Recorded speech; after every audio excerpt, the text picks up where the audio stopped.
Hello and welcome. So today I'm down in one of my rehearsal rooms. I'm going to be showing you the Roland FP-90. It's a piano that I got about 3 days after it came out, and I absolutely love it. I've got a ton of information to tell you about it. The biggest thing I want to do is I'm just going to speak a bit at the beginning of the video and then just get into it, because there's loads of really good videos out there, but it takes so long for everyone to just bash through all the individual points. I just want to literally go da da da da da, show you what's on the back, show you around it, tell you lots of secrets about it. There's some things like the ability to get the other pedal to turn the Bluetooth pages on an iPad, you know, things like that, and that a lot of professionals I work with just don't know. So that's all I'm going to say at the beginning. Let's get straight into it. Okay, so here is the keyboard itself. It's pretty hefty compared to some of the others on the market, but plenty easy enough for an adult to move about. There's some not particularly large ladies that I work with in the theatre pits, and they carry these up and down stairs without any issue. And it's got the full 88 keys as well. We're going to start on the back of the keyboard first, but just before we do, I just want to tell you that there's a 50 kilogram max stand sold by Stag that I've got underneath there. I'm not endorsing anybody that I've got, any brands that I've got in this video, but that Stag brand is really solid. And if you have a quick look underneath, something that's really nice, and this is what I need to do with this freehold, is there's some rubber stoppers that come out the bottom of the piano, and one fits inside the groove and the other one just fits on the outside of it. If you can see it, it's just there. Let's see if we can get it on the camera. And the fantastic thing about that is that it means there's others this side, just up there. Oh, there you go, that's a good picture. And there as well, fantastic, great. And that means that there's one either side, so the piano literally cannot move left or right. Okay, let's get into the back of this keyboard. So, you've got your outputs. Unfortunately, these aren't like a lot of the Yamaha ones.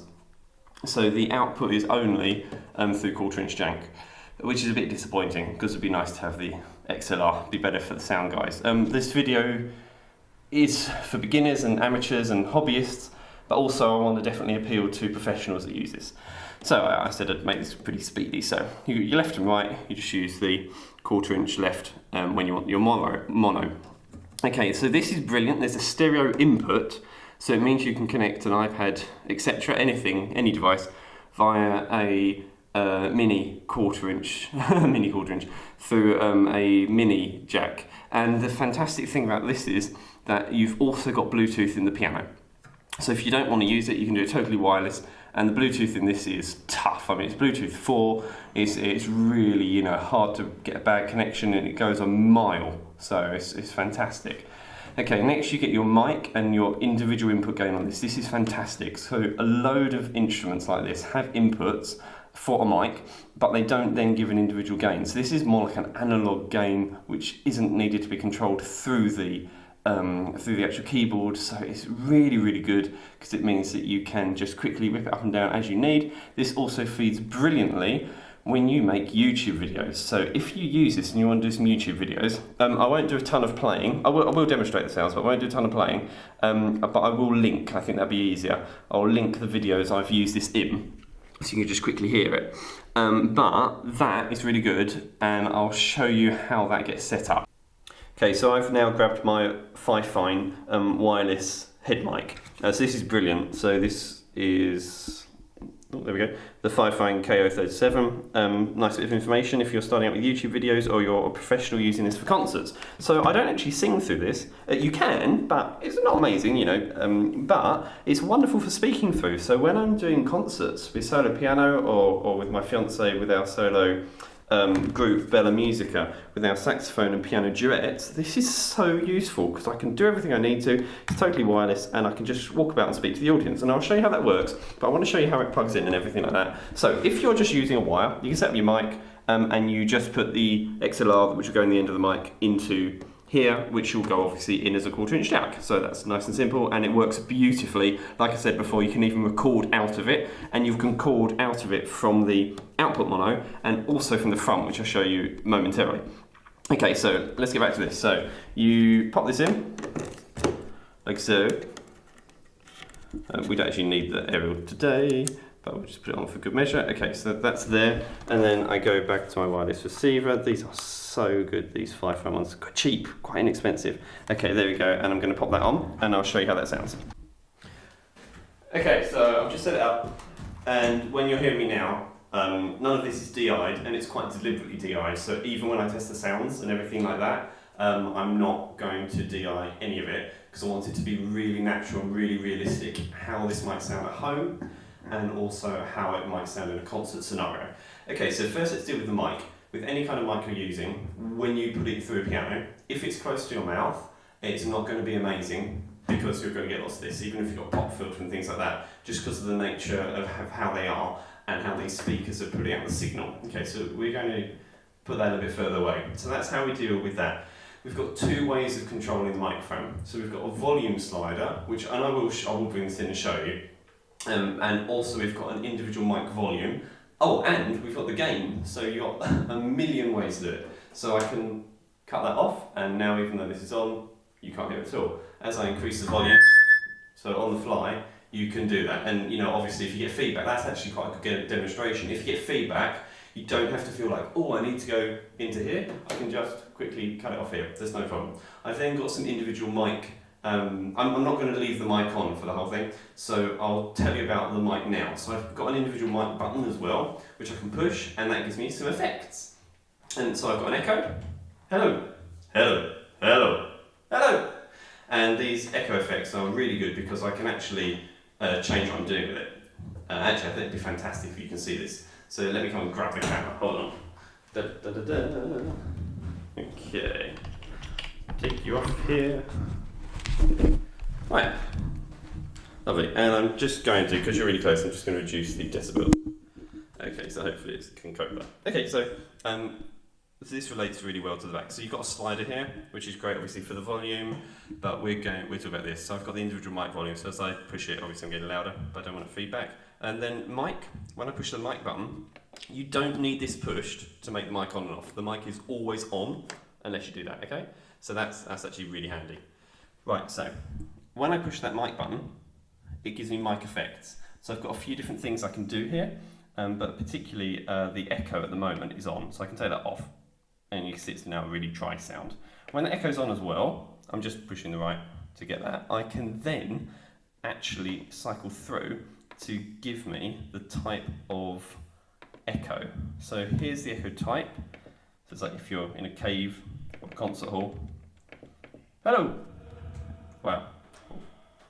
Wow! Yeah. So you can see that's actually like a cathedral. And then you can individually then do the level of it, how much you got. So that's just a quick demo of that, so that's what that does. Okay, and then you've got some note doubling as well. So if you go over to the note doubling, which is on the left here, you can engage that. There we go. And then if we cycle over to the doubling, you can have one voice like I've got. We can have two. So do do do do. And then that accentuates that obviously, which is kind of cool when you're singing. And then if you put the echo on top of that as well, you get quite an interesting sound. And then you got the comp. So we can add the comp on, but the comp's going to give us some feedback, so we're going to leave that off. Okay, and because you sort the gain, because obviously I'm just doing this handheld, so we've not done anything on there. Okay, great, so this is where your doubling is. You can nip to the echo. There we go. Okay, so you can tell with the microphone, I've still got the echo on, that it's beautifully laid out. It's actually quite simple to use because there's not an awful lot you can do, but it's very fiddly to use on the fly. So it isn't something I would ever consider using in the middle of a concert to change settings.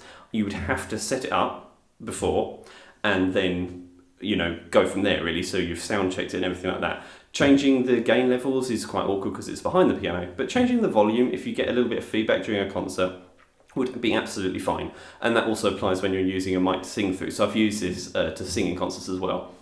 And you can indeed just slide the mic up and down, sorts the feedback problem, without any issue. And to be honest, I basically never get feedback when I'm using a wired mic. This wireless one is more prone to it, but then also it's a much more inexpensive mic, and it's never ever fed back in the middle of a concert. I just, sort out the settings, make sure I can be as loud as possible and that there's no feedback. So despite in the video there was a bit, that's okay because it's on the fly and it's actually quite nice for you to hear it in action rather than just try and hear something perfect. Okay, so now we're going to carry on and have a look at the different parts on the back of the piano. As we continue our journey along, we come to the speaker on and off. So this is pretty self-explanatory, and you would use this for if you are going to use this as a MIDI keyboard, or perhaps if you're in a theatre pit and you're not allowed any monitors down there because they're all in ear, and anything like that is quite useful. So as a little demonstration, I know it's obvious, but just if you're quite new to it. So when I play, it comes out, the speaker's built into the keyboard, and then when I turn it off, I'm now giving signal out of the outputs and also out of the headphone cables, but all it's done is cut the signal to my keyboard speakers. So I'm going to leave that on because we'll need that for our demonstration. Okay, as we go along, we've got the 3 pedals, which is rather nice. So they're trying to mimic a grand piano. You can also, actually it brings me nicely on to that you can also get a stand, an official wooden stand for the piano, which makes it look a bit more like a piece of furniture. Obviously it's not something I'd ever consider because I'm gigging with it all the time, so it's moving back and forth. So you've got your damper, your sostenuto and your soft. Just in case you don't know what they do, the damper will hold the sound on. So when you purchase this, I believe that Roland have one of the best pedal ideas in the world, and they actually did patent this, that pedals are slidey like crazy. I mean, they are just awful for sliding. If you watch a musician during a gig, if it's not gaffer taped or they don't have one of these, you often see them feeling about with their feet to be able to get it back at some point as it runs away. So this is great because your heel goes on here and you can pedal. And I've got size 12.5 feet and it's big enough for me. So the smaller the feet, even more convenience is acquired. Okay, so you get that free of charge. And that is the typical 1/4-inch jack that you have with it. So we're going to plug that into our damper, because that's what we're going to use. It can also be called the sustain if you're in the UK. Damper's quite American. Okay, so then you've got the sostenuto, which will be holding notes on the piano. Very rare you'd use that, so you're gonna just hold that down. And then you've got your soft pedal, which is going to make the piano quite quiet. And this is lovely. You can get a 3-pedal board if you want to, but for me there's no need. These are also assignable. So here's one of the secrets. If you, say, have C or L, I've assigned L to flip my pages. Actually, I've assigned C to flip my pages as well. So I can plug in 2 more of these pedals and they flip my pages with Bluetooth left and right. The reason I do that is I know you can get lots of Bluetooth individual page turners, but pretty much most of them are rubbish and they run on battery, they fail often, they might flip 2 pages. I use things to turn pages literally daily. I probably turn over 2,000-3,000 pages per day for my job with Bluetooth pedals. And this is the best. I mean, like 100%, it's absolutely the best. And even I phone round music shops, honestly, I promise this, I phone round music shops before I do this review, and only one music shop, I've never used them, but let's do it. A shout out to Bonner's Music. They were the only music shop that knew that this can turn pages. Okay? They also confirm with me that they don't think there's any other stage pianos on the market that can do this. So this is not patented, it's just a unique and fantastic idea. It's really fantastic, and I have to tell you, I mean this in 100% honesty, I bought this piano for its page turning abilities. That is why I spent all those thousands when it came out, just so I could page turn, and no, I'm going to do that really well during a gig. You get lots of guitar now, pages that you can turn, guitar pedals that can be clicked, but even those aren't as fail-safe as this, and this looks really neat and tidy at professional function as well, because you've not got an extra box. It just looks like a normal piano pedal, and often I get even professionals coming up to me saying, how are you turning those pages? Okay, good, so on we go. We've got our MIDI in and out, which is really self-explanatory. So that's when you're using MIDI and there's your signal in and out. So you can use this as a controller, no problem. You've got a little cable hook if you so wish. We've got our power supply. That's it there. Power supply is really nice and it doesn't get too hot. It comes in 2 parts. So, and it's probably the most professional, well mine is a bit used, most professional looking power supply that any brand gives. It's really neat. All the information on it, is just really neatly presented. They've even bothered to put a bit of gloss on it, like the piano casing, so that's quite nice. And this is one of the only pianos I've used where this fits so tightly, so snug, I never worry about it getting pulled out. Maybe eventually, but this is great. And as we look through here we go. You can see that they pass all the regulations, which is great. And if you need to reorder one of these, they have got everything printed in English as well, which is really helpful, because occasionally some of these companies, Yamaha, there's a few where everything is written in Chinese, so you can't read it. Yeah, so that's brilliant. Cool. And that plugs into a normal plug socket there. Right. Anything left? Oh yes. Okay, so we've got our memory stick. This is really awkward. So Kawaii, Yamaha, etc., they all stick these USB inputs on the front of the keyboard, and this is a right annoyance for me. So if I'm using backing tracks, recording things with people, I have to keep feeling around the back. That just bugs me like crazy. They're normally put here. It's such a better, they're fed into the piano neatly somewhere. So that bothers me. And then the final one is the USB. That's always been really secure. I've used that like crazy. Just plug it into a computer. That's always worked without any problem whatsoever. This is a beautiful MIDI controller. Okay, talking about being a controller, it's a really good opportunity to talk about the action. The action, there's lots of, I see lots of videos where people tell you the names of the actions, and it sounds really cool. If you would like to find information on this, honestly, the best thing to do is watch this video. No, the best thing to do is Gear for Music website, type in the Roland FP-90, scroll to the bottom, it tells you the weights, it tells you all these cool things, and a lot of the people that I talk to this about don't actually know what all that information means. So I'm just going to tell you some things which may be more of interest. So the keys, they're plastic on the outside, and they also have, we'll see how good this camcorder is now. Yes, look at that, beautiful. Okay, they have this effect on them where they mimic a real grand piano. That actually serves a purpose too.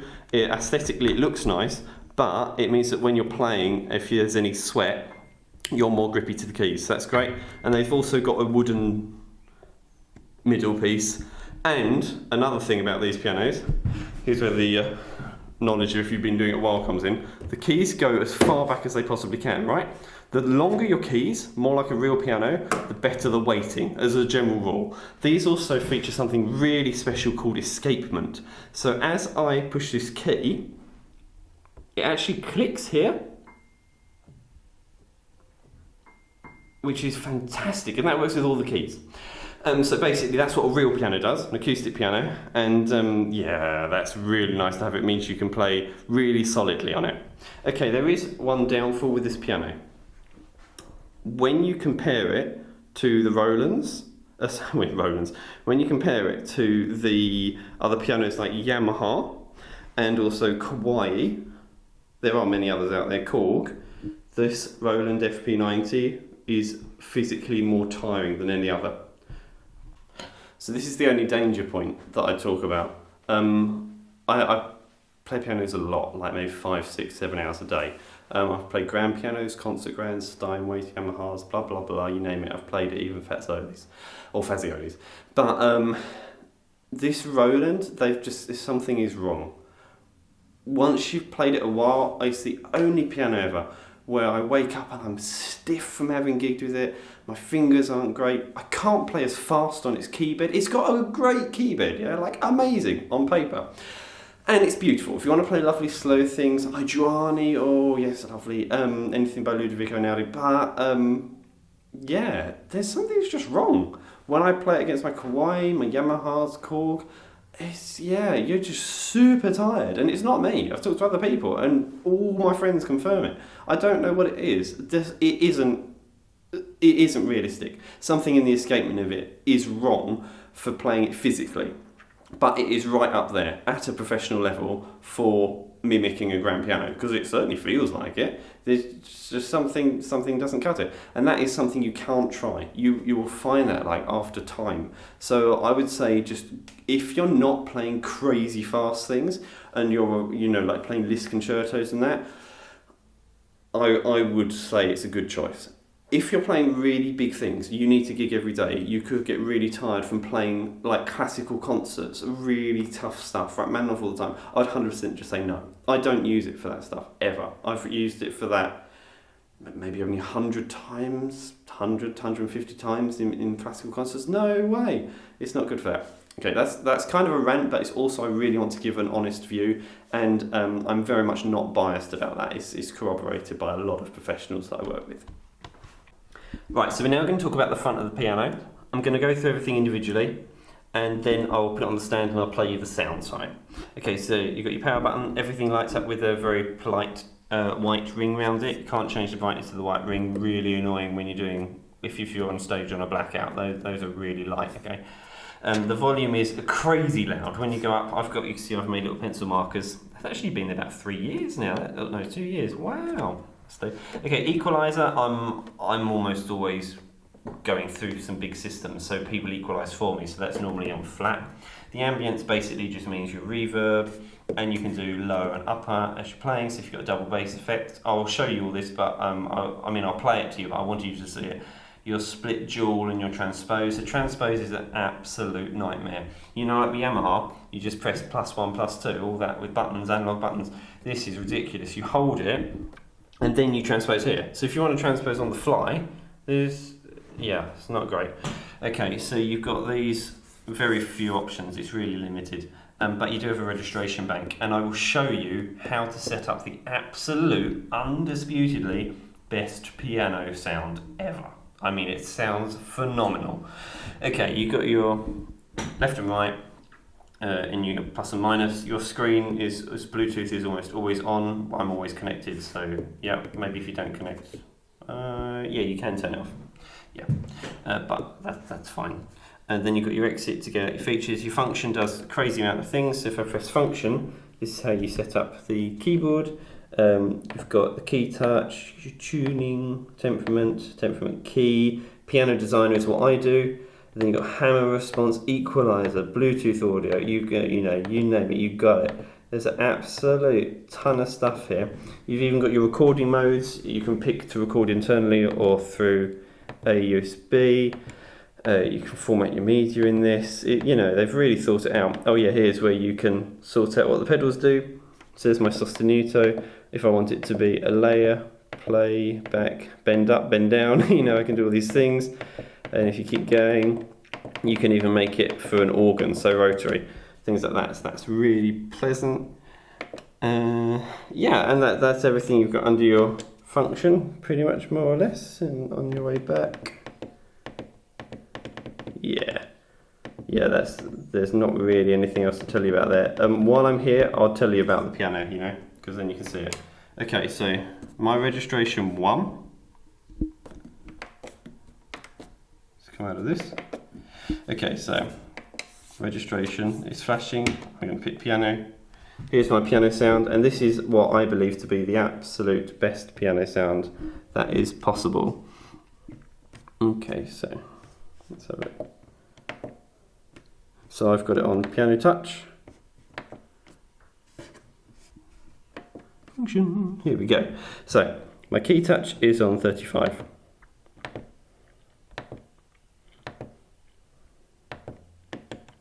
My hammer response is 1. I'll show you the equalizer. Okay, so let's go through these steadily. So piano designer. My lid is on 5. Key off noise 3, hammer noise 0, duplex scale 3, full scale string resistance is 7, damp response is 4, key off for resonance is 5, it's 3, cabinet resonance, soundboard type, you can read the numbers of course, damper noise. Okay, everything else is similar. Okay, now this is really just amazing how much you can customize this piano. And believe me, I have got this just spot on, and I'll link one of my YouTube videos in the corner now. So here's the frequencies. You've got low frequency 160, 1000 for mid, 0.5, 4000. Okay, as we continue our journey, you then got your exit and function buttons, your tempos. It's ridiculous, you've got no beats or anything like that on here, so you can just go slower, faster. Metronome is really simple and basic to use. You can do your song, and when you play song it puts up some of the presets in here, which aren't great, and also you can cycle to USB if you want to. You've got your back to the start, stop and go, play and stop, and your record, and then you've got your individual song volume, which is nice. So if you're using a backing track, you can do it. Okay, what else is on the piano? Some really important things here. The shape of the piano and what kind of case you'd get to fit in. So let me go grab my case and I'll show you. Okay, so we're talking about for the travelling musician. I would always recommend a Yamaha MOX 8. Oh, MX 8. So this is Yamaha MX 8 case.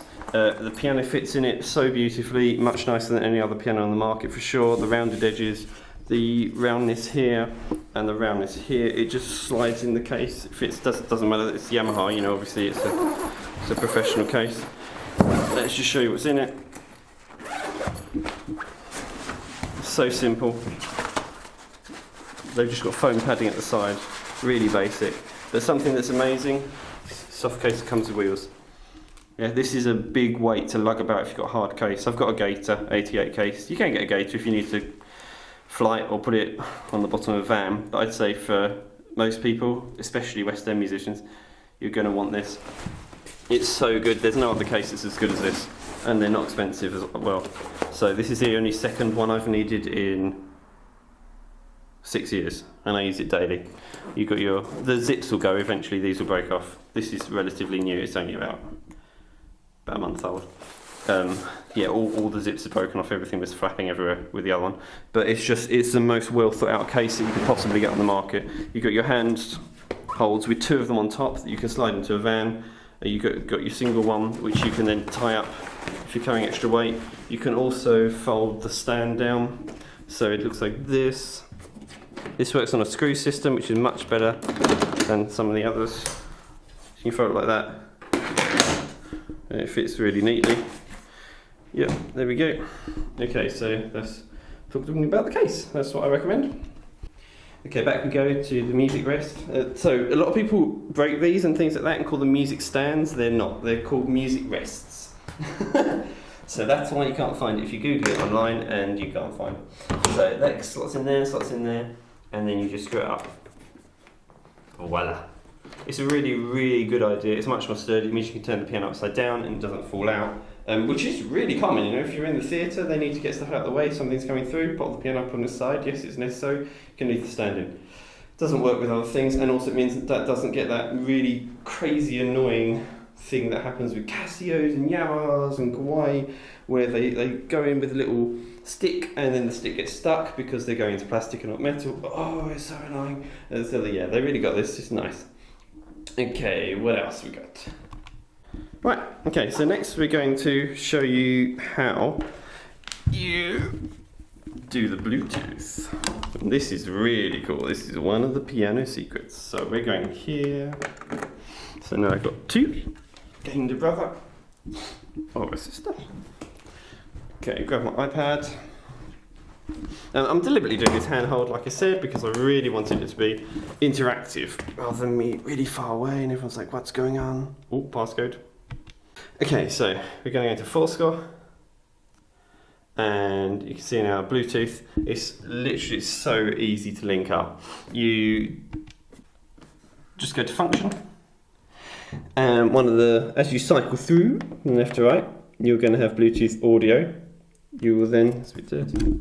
There we go, that's better. You have Bluetooth audio, and you've got the Bluetooth turn, and the Bluetooth ID, etc., and the volume. Okay, actually let's deal with putting an input device first. So the Bluetooth audio is crazy easy. you can have it two things at once. That's what's amazing about this piano. So I can have this connected to my phone and my iPad and tell it to only turn the pages on my iPad, but have only the audio from my phone. So it's really, really good. Okay, so you can see at the moment that's not connected because I've turned my Bluetooth off because I don't want my phone. That's a danger. Okay, that is a danger.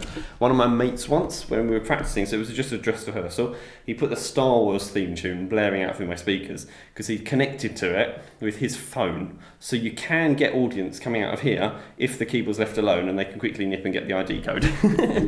It's quite funny, really. It wouldn't have been in an actual show, but obviously then he would have been fired. Okay. If you're watching, Rob, that was you. Alright, so then we've got Bluetooth audio, like I've said about, and then the pairing you can do, and we've got the volume and things like that. Yeah, so it's crazy easy to do. We just give here start, and it's going to say now pairing, and it's going to have a look, and it's not going to find anything in that case. We don't want it to, because I don't want it to grab my phone. And that's how that all works. With the page turning, let's just go out the audio section. So then with the page turning, so this will say, what do you want it to do? So do you want it to move the cursor up and down? Do you want it to turn once only? So I could put that it turns twice, not thrice though. And then cursor up or down. So this is actively changing what it's telling my iPad to do. You know, and this is so good. So I use the cursor because then it relates to laptops too. It's really nice. And I'll show you how that works.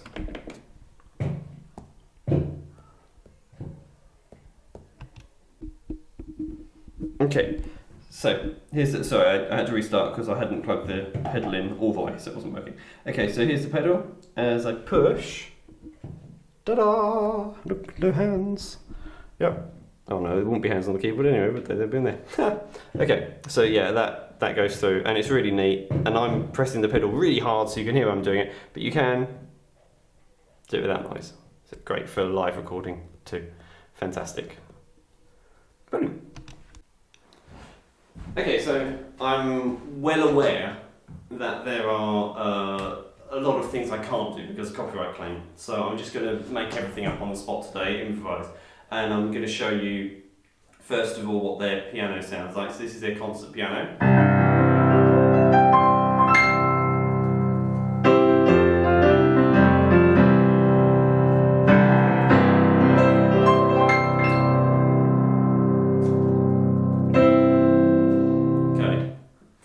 Cycle through, you can't press the piano button to cycle through, which is really unusual.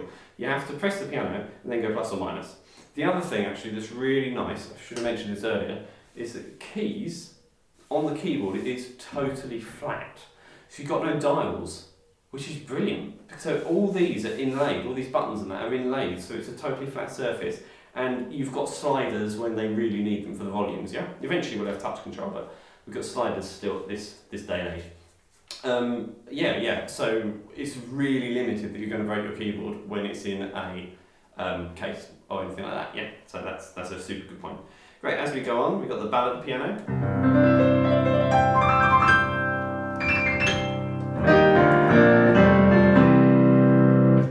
Mellow piano.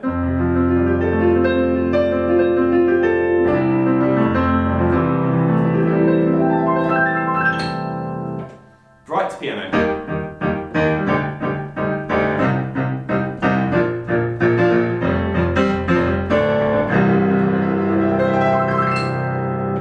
We've got the upright piano.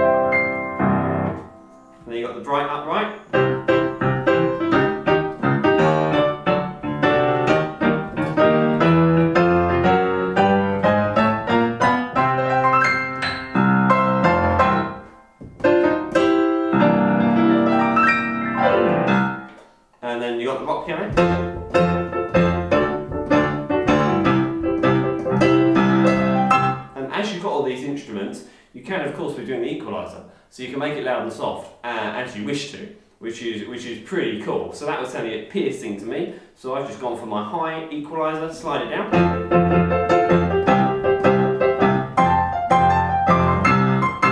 It's much nicer. Okay, you got your ragtime piano.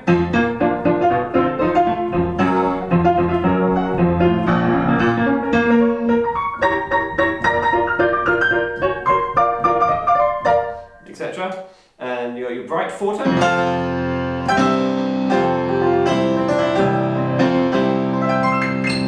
So that's got sort of very unique sound. You've got the SA piano.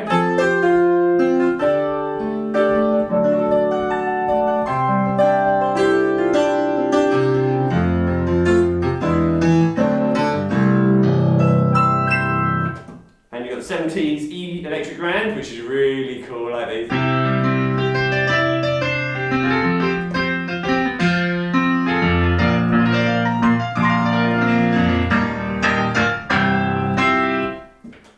And that one particularly, obviously, I'm doing it so deliberately that you can hear actually what's coming out of the speakers. So you've got a Rode stereo mic on there, so you really are hearing what I'm hearing.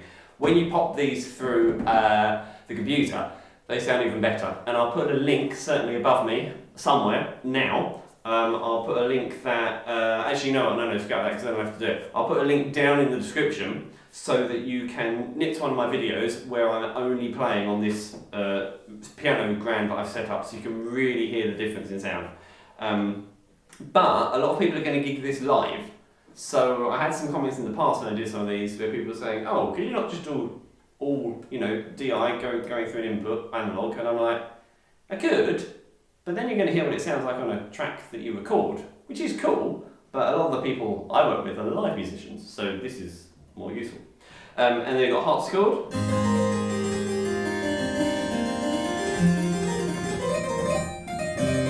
This is a really beautiful harpsichord. You might remember I did a video on the Casio S100, and it was all harpsichord. This is a lovely harpsichord. You got a big one. They really nailed that, and that's all of the piano sounds. Okay, so now my registration piano. So here is their famous concert grand.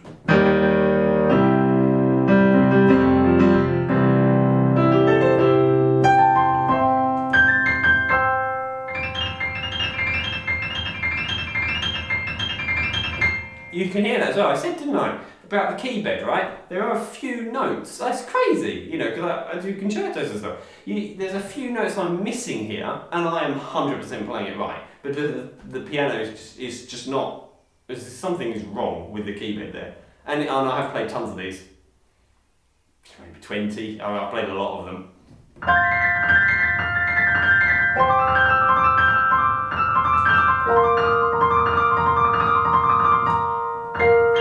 Okay, so that's sort of try and get it in your ears. This is the one. And then here's the registration piano that I've set up.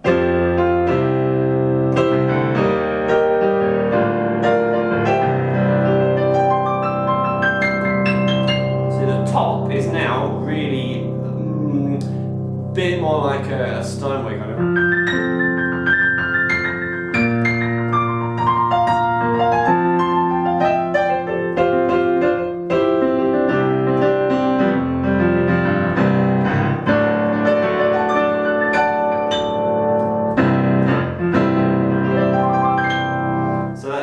Registration piano that I've set. You can set a registration for up to 6 different sounds, so it's not great for live gigs. This, you probably use it as a monitor. Okay, the 1976 suitcase sound.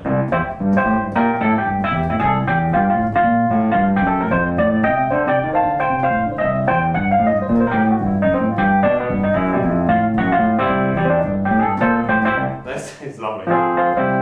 They really nailed that. The tie-in EP light.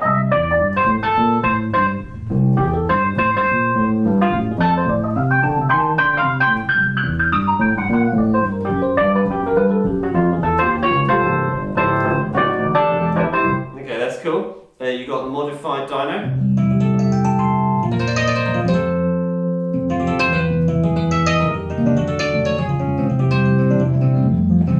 It's really weak down the end. Even if I put the equaliser. It's such a soft one. Okay, you've got the VR EP1. This is probably my favourite of them.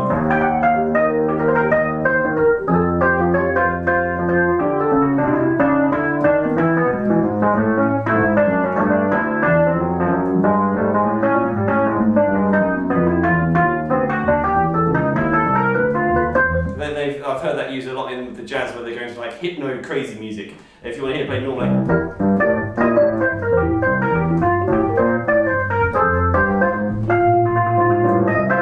Yeah, even the shakes. It's not as nearly as easy to do as you can on the others. They're all whirly.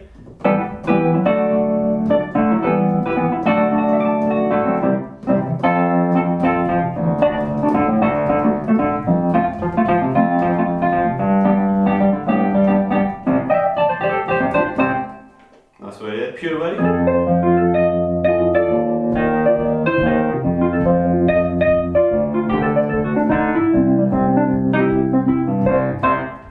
And then we got a phase EP mix. That's pretty.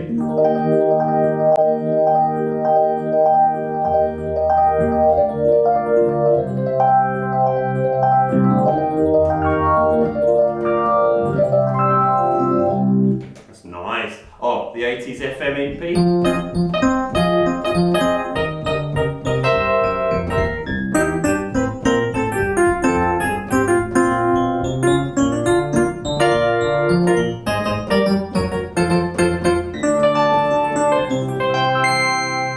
That's nice, a bit piercing at the end. The Metallica EP EX.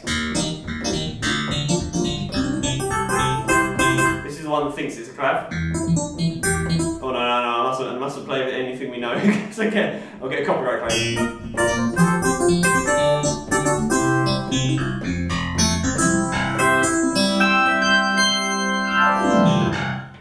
That's pretty horrible, really. Just an electric piano 1. The key touch. So good.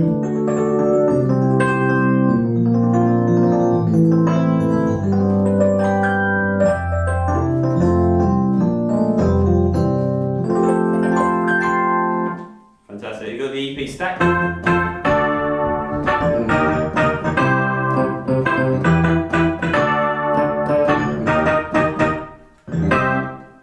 Like that. Electric piano 2, just an old one.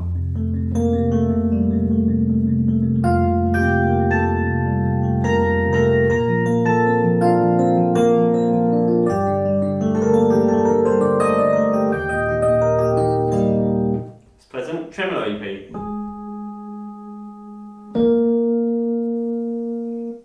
Not that much tremolo.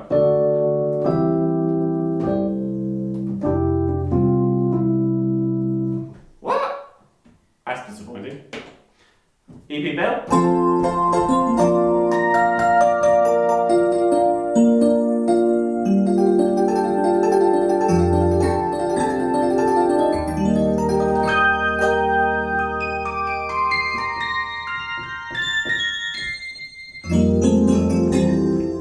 Roland never got them right, it's still, even if you turn it down. I don't know it's out on the camera, but it's crazy piercing in here. Brilliant clav.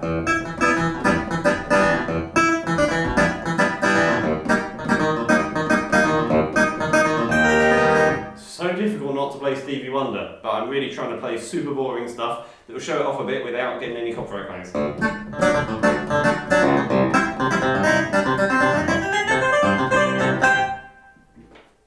Wow, clap.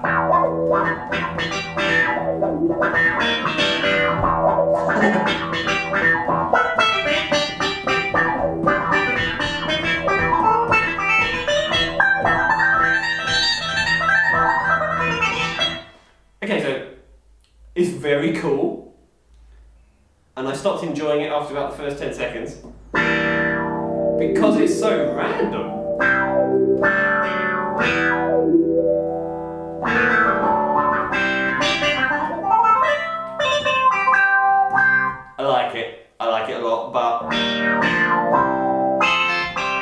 there's very little control over it. So that's the 16 options you got there. And then you go over to the strings. Here's chamber strings.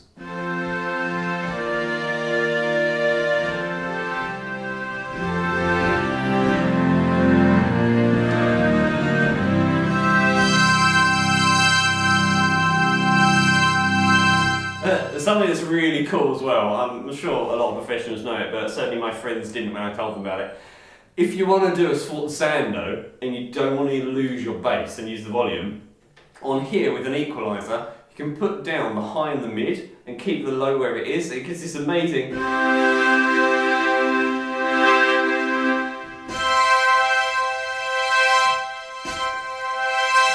So here's a proper one. And there you've got a proper sforzando there, which you normally can't do with these, which is really cool. String EXP.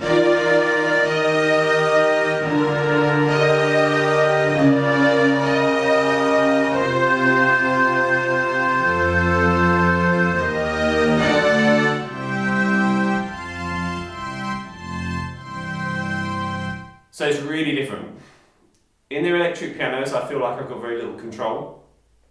In their strings, I feel like I can really, if I want super soft and mellow, gentle. Want it medium?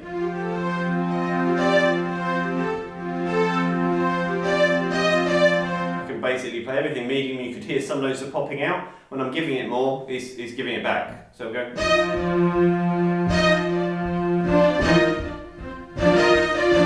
That's nice. Yeah, I like that. Okay, full strings.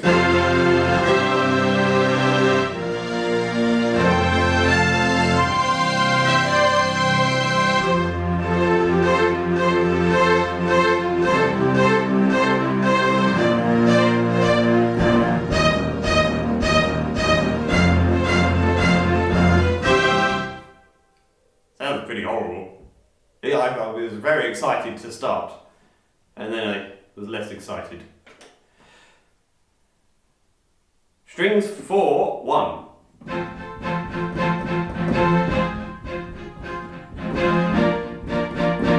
Yeah, nice in the middle. That's pleasant. Oh, yeah, sounds like Pirates of the Caribbean. I don't mean the tune, I mean the sound.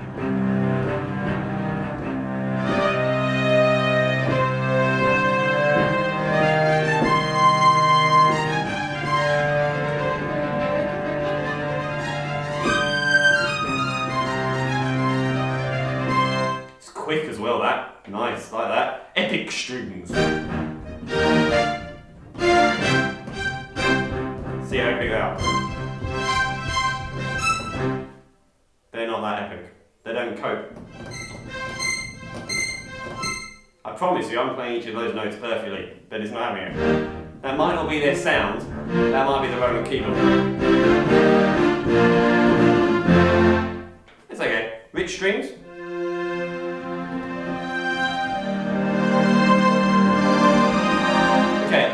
I love that sound. I think that's a brilliant sound, but it's so slow to react. I'm playing, and then it's coming out. So it's like, come on, it's basically not usable.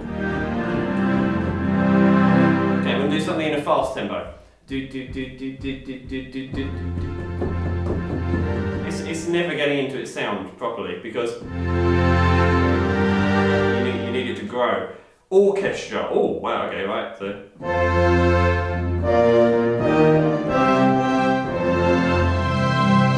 Like that.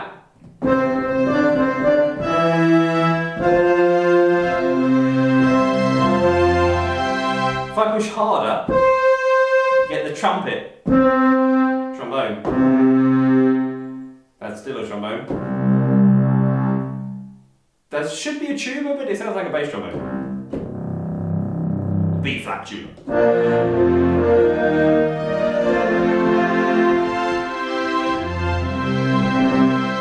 Yes, it's not great. You know, some of them, a lot of other makers might, when you really whack it, you get a nice orchestral bass drum and cymbal, some tam-tam there. That's quite boring. Okay, next one, number 8. Harpiness. Harpiness? Why didn't they just put harp?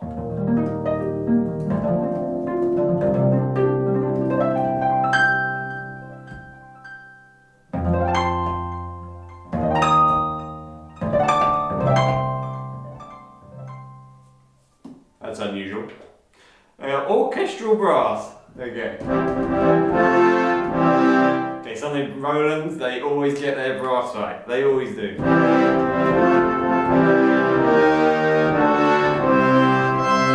I'd probably use this brass over many others, you know, even complete. They're not in contact, all these.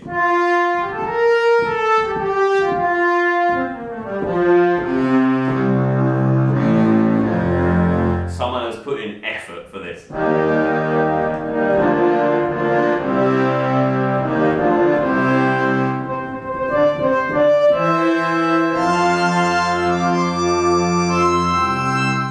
Tune at the top. Oh, but I only do kind of realistic sounds, so I wouldn't use that anyway. Well, you can do piccolo trumpet.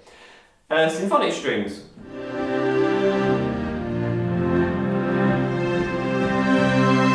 We see that contact coming back as I'm pushing.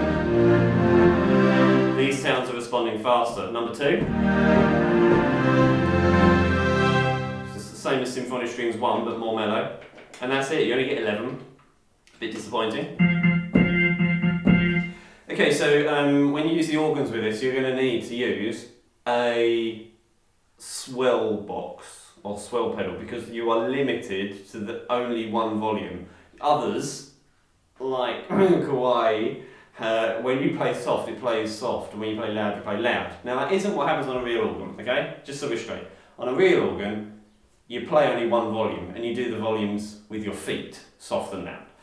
But it's actually really awkward to do that on a piano, and if you want to use it on the fly, just momentarily, it's really crazy on this piano. So I'll be doing it, you know, I've got my piano, let me demonstrate this, right?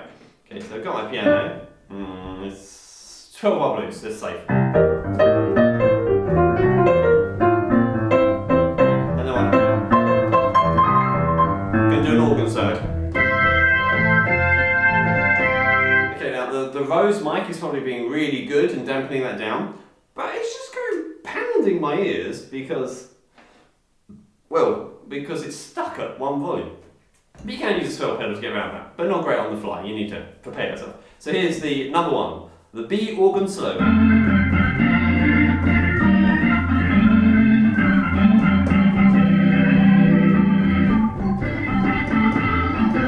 Strangely not much definition for a Roland. Pipe organ is là c'est magnifique. That is great. Whoa.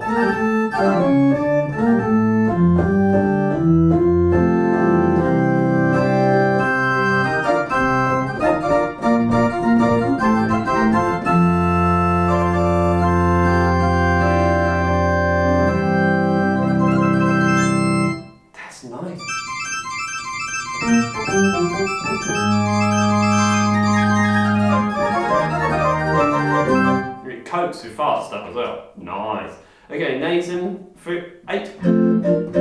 Yeah, that's good.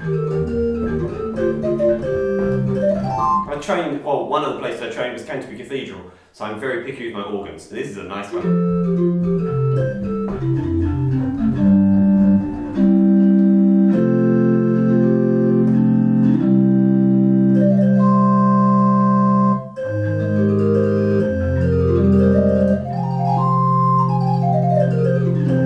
That is possibly the best thing on the piano.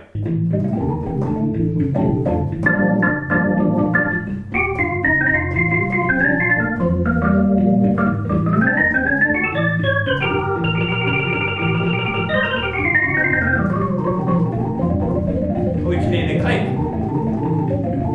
You hear the click as well, beautiful. Ballad organ. That's difficult because it doesn't. Oh, the sustain is okay. Yeah. There's a bit of indiscrepancies about if the sustain is going to want to hold the organ or not. It's a bit confused.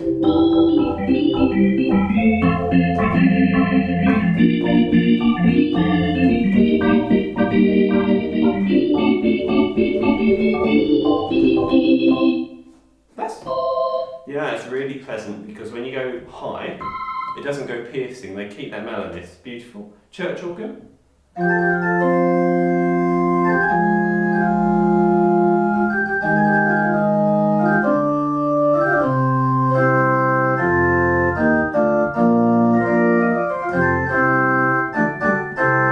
It's just wonderful. It's really, yeah, they've edited it so that I know an organ goes so high, only can go so high, but obviously you've got 15th on top, etc, etc. But when I go up and I'm expecting it, like on the Casios, to be piercing, it's not piercing. They hold it back and they actually lower the volume so it's really pleasant. That's a great move. And because I've got no control over the volume, you can hear that that's true. They really have made it suffer. Church organ number 2. Whew, kind of church lane.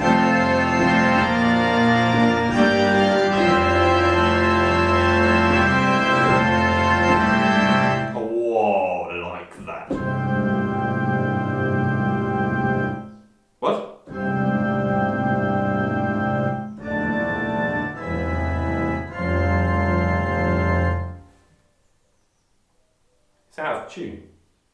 I know organs can be out of tune. What? On an electric Roland? Ooh. Ooh. Ooh.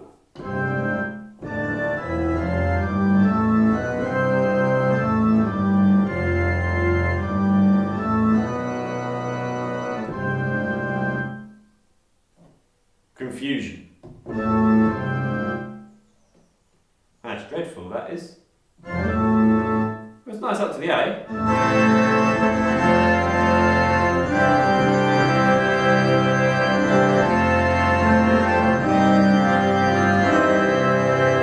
Sounds like I'm playing wrong notes. Oh, it's so bad. What? Firmware update will fix that. Okay, never mind. Right. Gospel. No, they don't have it. Oh.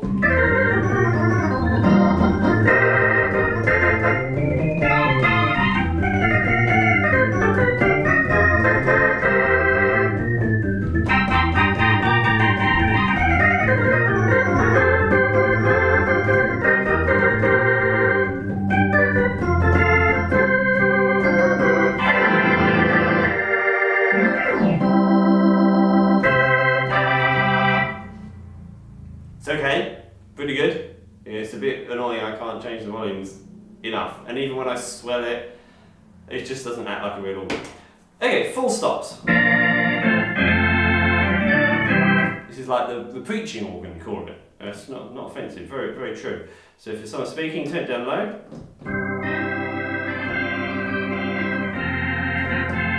Someone might be speaking over it, same prayer.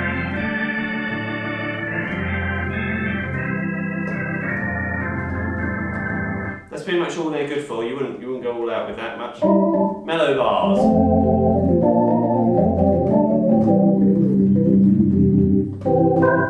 Just as a fact, I can see this being used in Pentecostal churches, similar kind of music, that kind of fashion, a lot. These sounds, look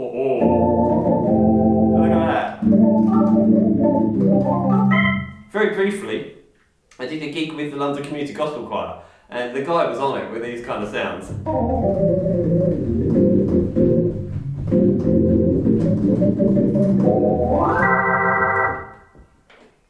Low organ.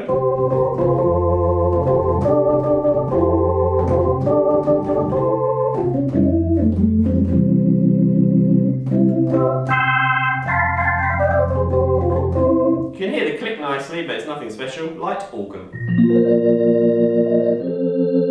That is the heaviest light organ I've ever played.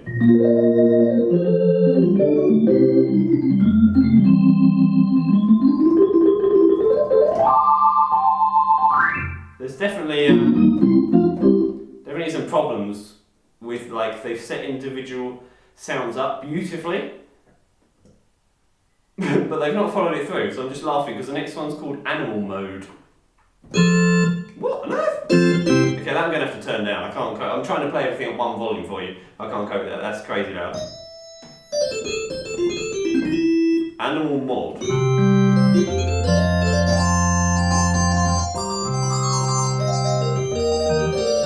I feel a bit like my broadband's connecting.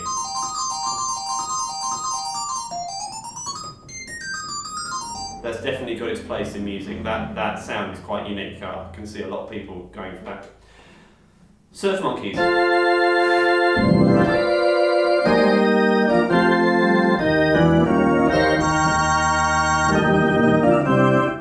Feel like I'm off to Brighton Pier. Next one's Rising Sun. Ooh, that's a lot. So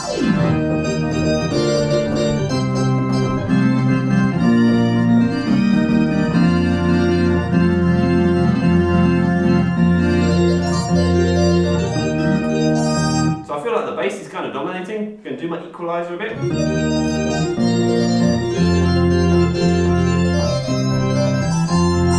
Yeah, it's better. Right, everything back to normal. Rising Sun, that's everything you get. Then you get pads. So if you're interested, you could kind of give up now. But the pads sound like this. I'll just do a little demonstration on the pads. Super synth pad. Choir R's.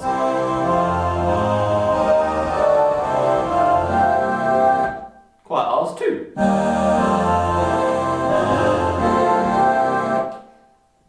D50 stack pad. Legend pad.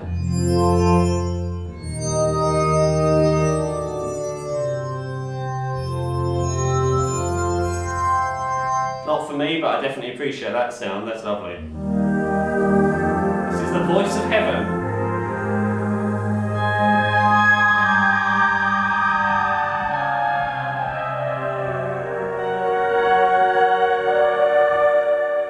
Bit spooky.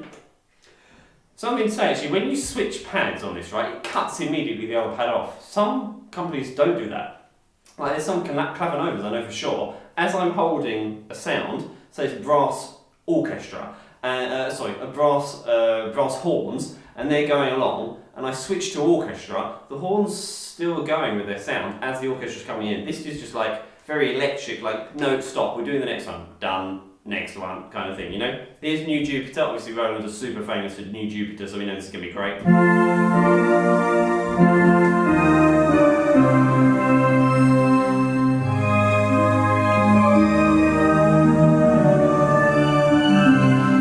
Interesting that they've made that one really on it with the chords. They obviously like their own ones. This is called Chord of Canada.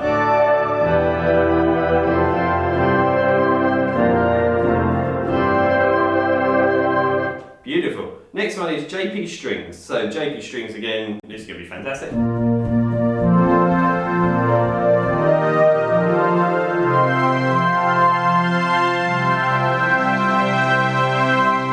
Again, that sounds like JP Strings as we expect. Our air pad next.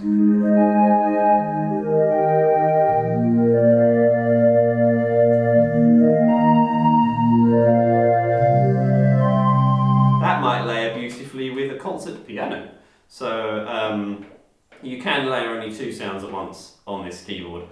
It's very limited compared to what's out there at the moment. So most people who use this are, if they're going to split sounds, they're just going to do a double bass down here and a piano in the right. But we'll go through these before we go on to that. It's just that air pad is kind of.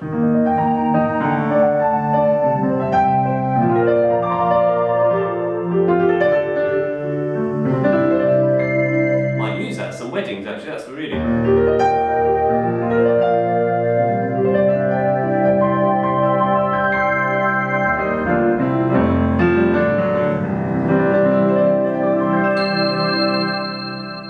Okay, well they got that wrong. Even when you play it really soft, it's like pierce whack your ears. So I wouldn't play the top octave. Yeah, but it's a nice idea. Okay, on we go. Boreal pad.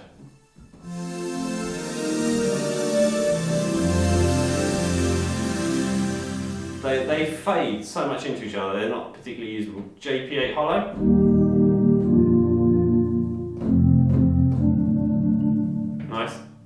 soft pad. Everything I'm playing, I'm loving. This is Selena. This is every time I play, just the feel of the piano is so realistic. It's just that I know if I played for like 2-3 hours, I'd then be stiff. Something just doesn't feel right, you know, like I said, with physically when you're playing. But the actual touch of it is beautiful. That one's not for me. Tron strings, these should be fantastic. I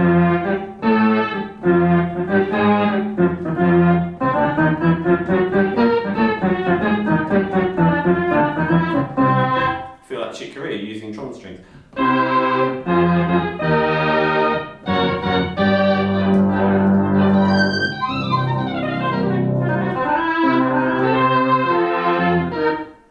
I just like those ones, don't know why. Not for me. And that's it.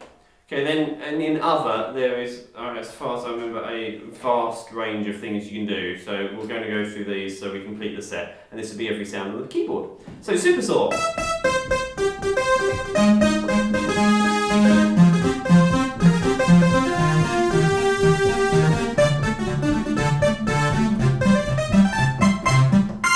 That's nice.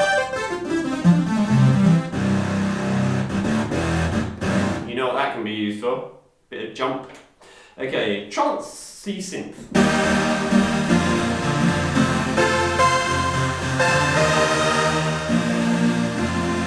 Trance synth is meant to be held. Because if you go like this, it's not very nice. Flip pad.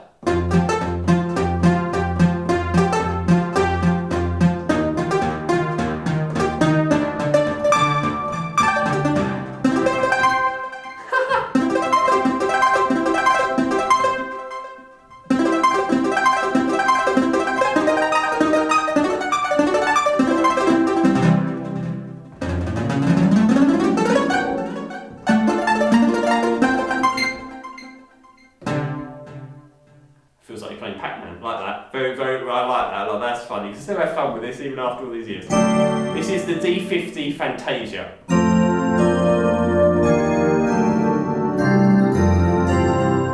For me, it's got this really out of tune feel about it, so I don't like it. D50 Staccato Heaven. That's good.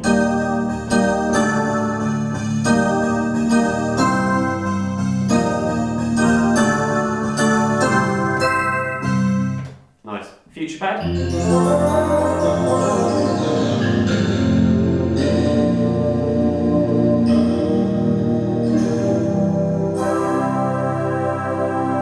Pretty. Digi N DNC.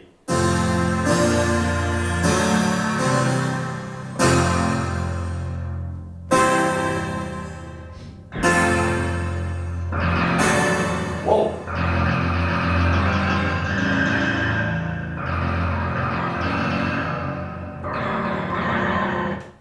Weird. EQ lead.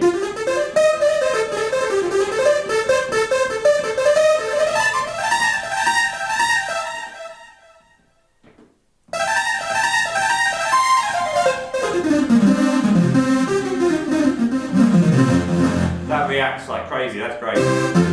Yeah, nice. Delay reso saws.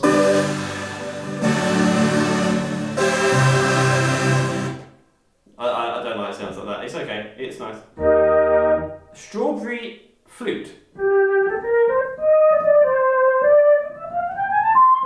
Don't know if I've missed something. Never been asked to use a strawberry flute in the theatres, even after about 10 years.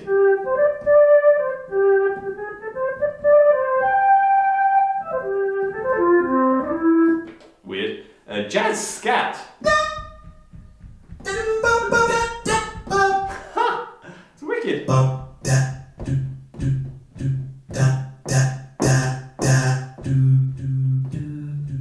Okay, so it's touch sensitive.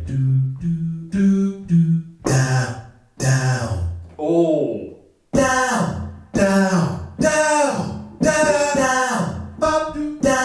Okay.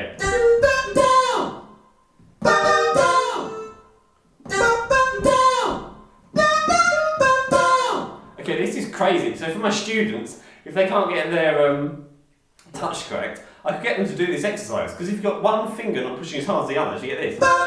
Oh, you get down, down, down, down, down, down, down. Nice, I like it. Down, there you go. So if you weight your fingers wrong, sorry, it took me ages to weight my fingers wrong, so I'm so used to doing it right. Yeah, so that's cool. Let's try it.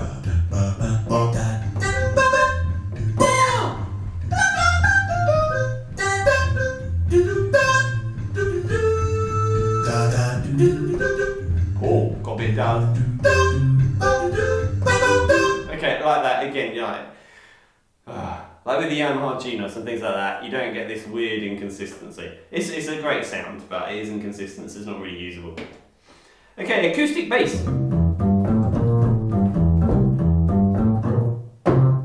No special features with this. We missed a trick with that one. Comp bass. Oh, that's nice.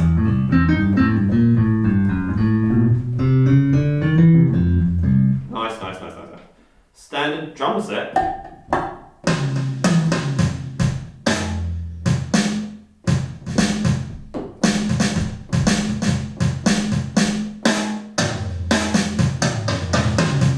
Quite realistic without testing on the sounds. I don't want to fiddle around and work out what all different things are.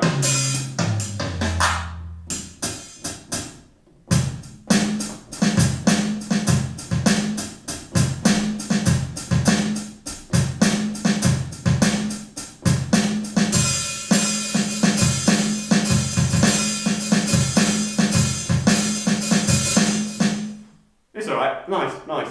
Actually sounds really like my Roland. My Roland electric drum kit. Yeah. That particularly. Very low F, sounds like it a lot. Okay, room set.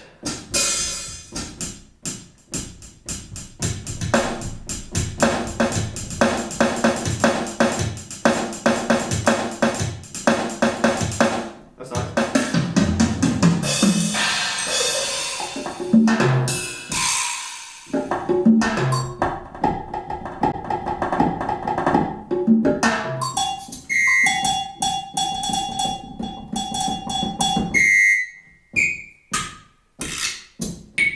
Expecting that.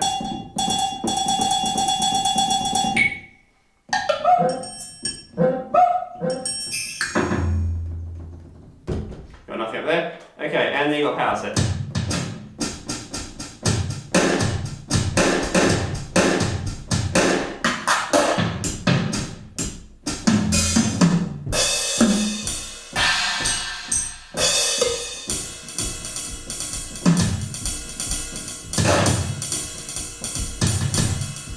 It sounds a bit like a drum. Sounds a bit like an electric kit. Sounds a bit like a jazz kit. Yeah, and the rest of them are similar. Okay, so that takes us through.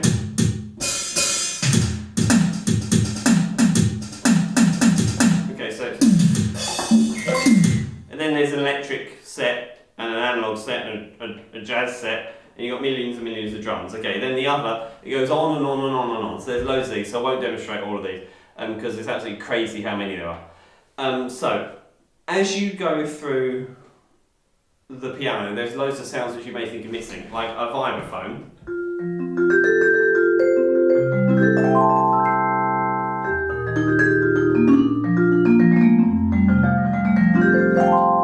But Roland continues to have one of the best vibraphone sounds. But they just take so long to call up and so long to find. And if you've only got the registration bank to do the 6, like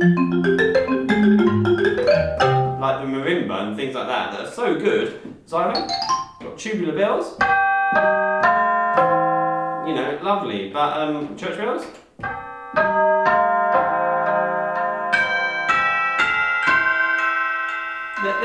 they sound so good. You've even got some foreign ones.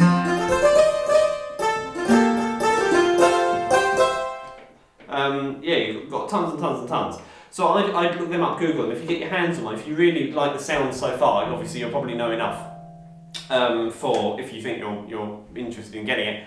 Go to a local music shop, try it out, And also you can always ask me questions on it if there's anything you want to know. I've gigged with this, wow, like for so long, literally for well, I bought it soon after it came out. I probably gigged with it for the first time about a week after it was out in the UK. I even went to a warehouse especially to pick it up.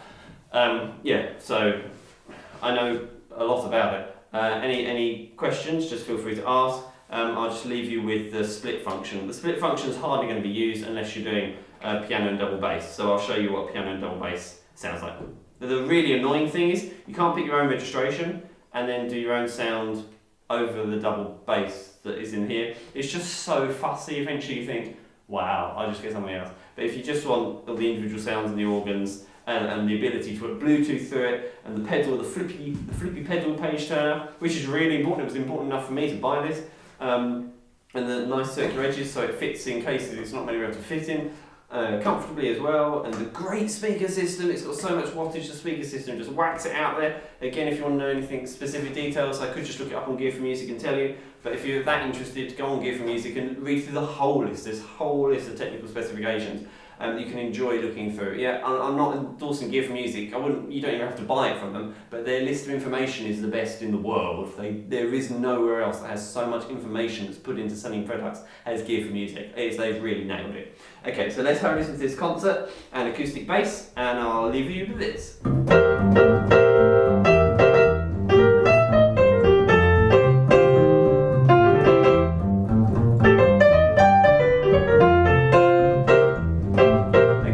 So I think that my piano's a bit loud, so I'm going to turn it down, or might turn my bass up, because I can individually control them.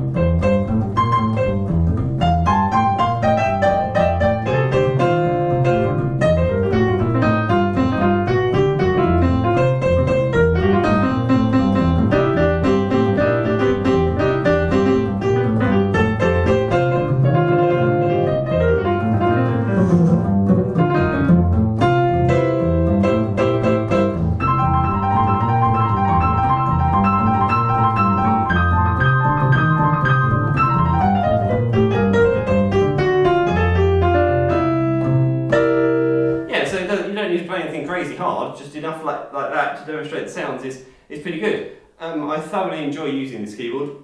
I really like it, but I like it only in short bursts, unfortunately. Yeah, theatres are great because you play it and then you rest and oh yeah, nice. Go back to it as a MIDI controller, it's nice but not the best, and I'm going to do a huge video on this compared to the Kawai ES8, show you the differences and show you the differences in sounds. And particularly, more than anything, I'm going to just compare, the video will be on comparing which one I think is best to buy. If you've got around this price range, even things down to their aesthetics, how they're stored in cases, how reliable they are, and the difference in sounds between them. So if you want to listen to that in the future, that'll be coming your way. Thank you so much for listening to my video, I really appreciate it. Sorry I couldn't play anything cooler, there's so much I wanted to play. But I just really want to make sure there's no copyright claims on this because it's such a long and detailed video. If you're watching this, you've got a really specific purpose and you want to just get from A to B as fast as possible. There's a huge amount of piano to talk about, so obviously I said at the beginning it's going to be quick, and this, we didn't spend more than about 20 seconds per piece, so we were quite rapid shooting through the different sounds and walking around the keyboard. So thank you very, very much for watching, I really appreciate it.